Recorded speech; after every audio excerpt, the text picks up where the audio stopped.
Delhi police का आज का एग्ज़ाम हो गया है और उसके जो क्वेश्चंस आए हैं उन्हें हम देखते हैं कि किस तरह से क्वेश्चन आए हैं। जैसा पहला क्वेश्चन है, इसे लिया है हमने कि विटामिन में कोबाल्ट जो पाया जाता है कौन से विटामिन में पाया जाता है, तो विटामिन 12 में पाया जाता है, B12 में।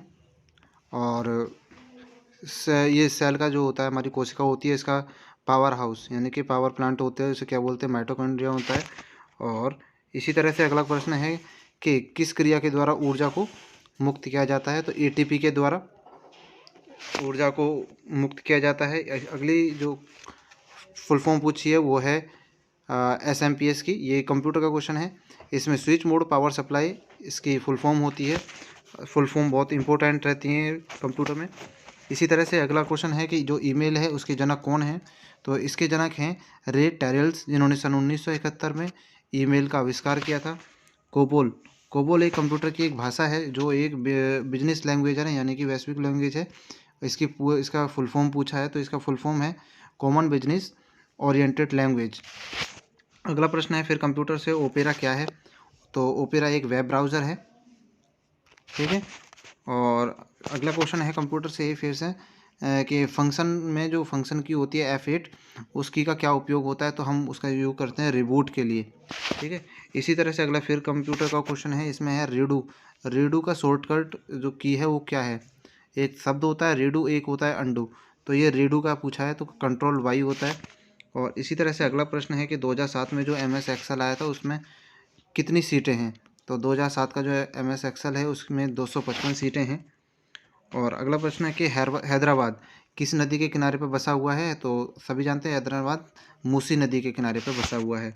अगला अगला प्रश्न है जो फीफा है फुटबॉल वाला, तो 2022 में वह कहाँ पे होगा, तो वह कतर में होगा, तो ये कतर देश है उसमें होगा। और अगला प्रश्न है कि जो कैमरा है हमारा वो इनपुट है या आउटपुट डिवाइस है, तो इस तरह से पूछा गया है।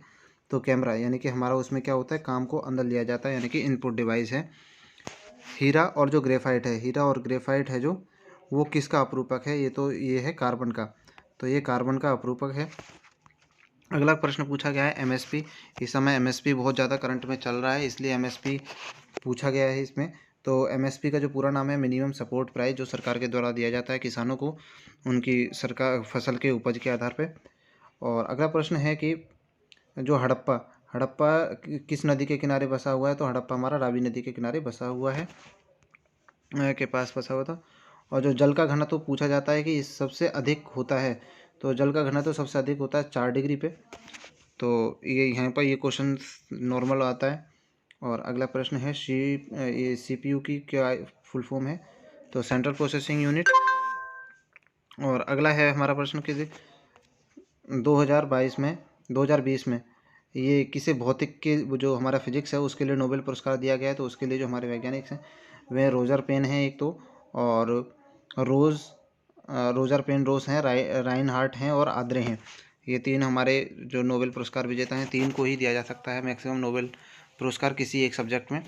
और अगला प्रश्न है हमारा जो हरमनप्रीत जी हैं वे किस खेल से संबंधित हैं, इस तरह के प्रश्न भी आते हैं कि वह कौन सा खिलाड़ी किस खेल से संबंधित है और किस राज्य से संबंधित है, तो ये हरमनप्रीत जी हैं जो ये हॉकी से संबंधित हैं। और अगला को प्रश्न आया है कि युगांडा किस देश की राजधानी है, तो युगांडा जो देश है वह अफ्रीका का देश है, और अफ्रीका में हमारे देश के राष्ट्रपति जाते रहते हैं, तो इस वजह से अफ्रीका जो कॉन्टिनेंट है उसके जो देश हैं वे बहुत ज़्यादा इम्पोर्टेंट हैं। तो जिन जिन देश में हमारे राष्ट्रपति जी गए हैं, तो उन देशों के लोग के जितने भी राजधानी और उनके प्रधानमंत्री उनके बारे में पता करना ज़रूरी है, और साथ ही उनके जो हाल फिलहाल में अगर कोई प्रधानमंत्री चुना गया है तो उनका ज़्यादा इम्पोर्टेंट हो जाता है। और अगला प्रश्न है कि जो हमारा आयुष भारत की जो यात्रा शुरू की गई वो कब की गई थी, तो हमारी ये 14 अप्रैल 2018 को आयुष भारत की यात्रा शुरू की गई थी। अगला प्रश्न है कि जो सोना है वो किस में घुल सकता है, तो इसका है हमारा एक का रेजिया जो केमिकल होता है उसमें हमारा जो सोना है वो आसानी से घुल सकता है। अगला प्रश्न है हमारा इंडियन वार ऑफ इंडिपेंडेंस संस्था, तो ये हमारा प्रश्न है कि इंडियन वार ऑफ इंडिपेंडेंस संस्था, तो इसके जो स्थापक थे या निर्माणक थे वो कौन थे, तो VD सावरकर थे। सावरकर इस समय बहुत ज़्यादा सरकार के तहत किसी न किसी तरह रूप में सरकार सावरकर को मान्यता देती रहती है। तो सावरकर से क्वेश्चन बन गया है, और भी कुछ भी बन सकता है इसके रिलेटेड क्वेश्चन। अगला है सर्वेंट ऑफ इंडियन सोसाइटी के संस्थापक कौन थे?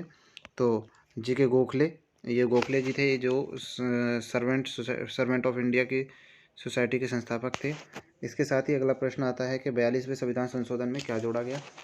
तो 42वें संविधान संशोधन में ये एक मिनी संविधान भी कहा जाता है इस संविधान संशोधन को। तो इसमें भारत के जो प्रस्तावना थी उसमें 3 शब्द जोड़े गए थे। इसमें अखंडता, समाजवाद और पंथ निरपेक्ष 3 शब्द जोड़े गए थे।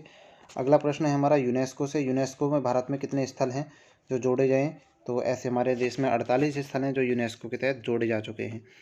ठीक है, यूएनओ की एक संस्था है यूनेस्को, तो उसके तहत जोड़े जाते हैं। इसी तरह से अगला प्रश्न है कि दिल्ली की जो विधानसभा है उसमें कुल कितनी सीटें हैं? तो दिल्ली की जो विधानसभा है उसमें जो सीटें हैं वो 70 हैं। और जो फिर अगला प्रश्न आता है कि पाल वंश, जो पाल वंश है उसके संस्थापक कौन थे? तो गोपाल, बिल्कुल। और अगला प्रश्न है न्यायिक सम्मेलन अभी जो हाल फिलहाल में हुआ था वो कहाँ हुआ था? दिल्ली में, बिल्कुल, नई दिल्ली में एक न्यायिक तो ये करंट का क्वेश्चन हो गया। और संपत्ति के जो अधिकार है हमारा, जो संपत्ति का अधिकार है उसे कौन से मौलिक अधिकार के तहत और कब हटाया गया? तो इसे सन 1978 में 44वां संविधान संशोधन हुआ था, उसके तहत इसे हटा दिया गया था। अगला प्रश्न है कि जोनेस जंसा ये किस देश के प्रधानमंत्री चुने गए हैं? तो ये स्लोवेनिया के प्रधानमंत्री चुने गए हैं। ठीक है, अगला प्रश्न है हमारा कि विटामिन की खोज किसने की थी? विटामिन की खोज लुईस फंक ने की थी, सभी जानते हैं इस बात को। और आयोडीन की कमी से कौन सा रोग होता है? घेंघा रोग होता है। ये भी सब इंपॉर्टेंट क्वेश्चन है।